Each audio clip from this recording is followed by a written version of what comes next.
The new Texas Rangers statue meant to honor law enforcement here in this state, but some say it is a painful reminder of the past. We'll take a look at the backlash coming up. Also, bomb squad called, roads closed, rush hour chaos. What you need to know about this morning's mystery package that set all of that off. And the new FBI files tying President Trump to the Epstein claims. We'll have the White House's response to that here this afternoon. But the big story of the day, we're keeping a look out there at all of North Texas today. We've had dark clouds rolling in. We've got pictures up from all across North Texas. You see Dallas, Cedar Hill, Dallas Baptist University, and Fort Worth all represented on your screen here. A lot of clouds out there, not a lot of storminess as we're taking a look at it right now, but there will likely be plenty of that to come.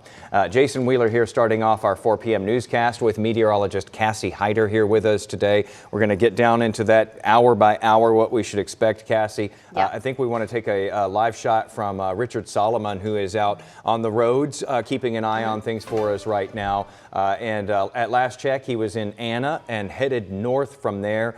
You know, Cassie, I think that in situations like this, you can kind of feel the juice in the air when you go outside. Sure. But you take a look at something like this and you go, oh, okay, maybe it's not going to be bad after all. It can fool you. I mean, for sure. It feels like spring when you walk out the door. We've got dew points that are pretty high. There's plenty of moisture out there for these storms to work with if we can get those to develop.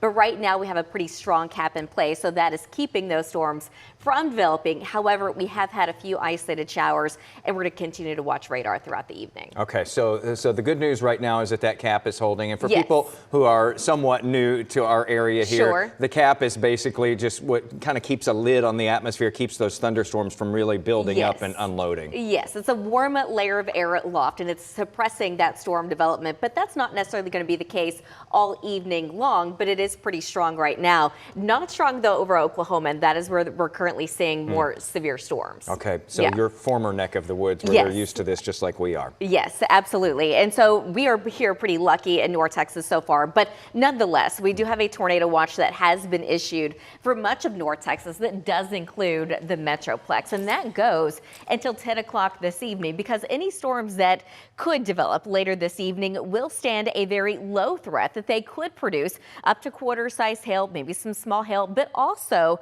we're looking at the potential of seeing those wind gusts of 60 miles an hour, and an isolated tornado just cannot be ruled out. So what you need to do is stay updated with the latest forecast. Make sure to download the WFAA Plus app to your TV, because if the storm does become severe, not only this evening, but as we get into tomorrow as well, you can likely find us there doing continuous weather coverage. So we're talking about for this afternoon and evening, but we're also looking at Saturday for the potential of any severe weather. So for this afternoon and evening, across much of the Metroplex, we're going to be in a level 2. On a scale of 1 to 5, a level 2 of confidence of seeing some severe storms. But the farther north you go, and you can see much of that orange is into Oklahoma, so really close to the Red River, that's where we're going to be in that enhanced risk of seeing severe storms. And now let's shift gears to Saturday morning. Saturday morning through about midday is when we do expect to see another round of rain and storms that could potentially become more low and severe. Now, the Metroplex and areas to the south and east, we're going to be in that slight risk of seeing some severe weather, but we're talking P2, quarter-size hail, 40-mile-an-hour wind gust, maybe some isolated higher gusts, but that's it. I think the severe threat does look a little bit lower as we get into tomorrow morning. Right now, it's fairly quiet. We got the clouds around. It's certainly warm. Temperatures made it into the low 80s today. It's also been a little windy, wind gusts around 30 miles an hour. Satellite and radar showing a few showers and storms that have got going since earlier this afternoon, but zooming in a little bit more closely, there are no thunderstorms across the Metroplex, a couple of isolated sprinkles. That's it. Everything's headed to the north. So as we go throughout this evening, you can see the coverage of storms, it actually stays pretty low. Not everyone's going to get the rain and storms this evening or overnight tonight, but the chances they start to go back up tomorrow morning. We're going to talk more about that coming up in just a little bit. All right, Cassie, thank you for that. We will get back to the forecast here in just a few minutes.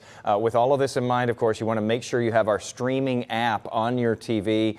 Just in case. So get it now just in case you need it later. WFAA Plus has live weather updates for you. You can also see live radar there anytime. And why wouldn't you get it? It's totally free to download straight to your TV. It's really great to have in situations where we've got severe weather.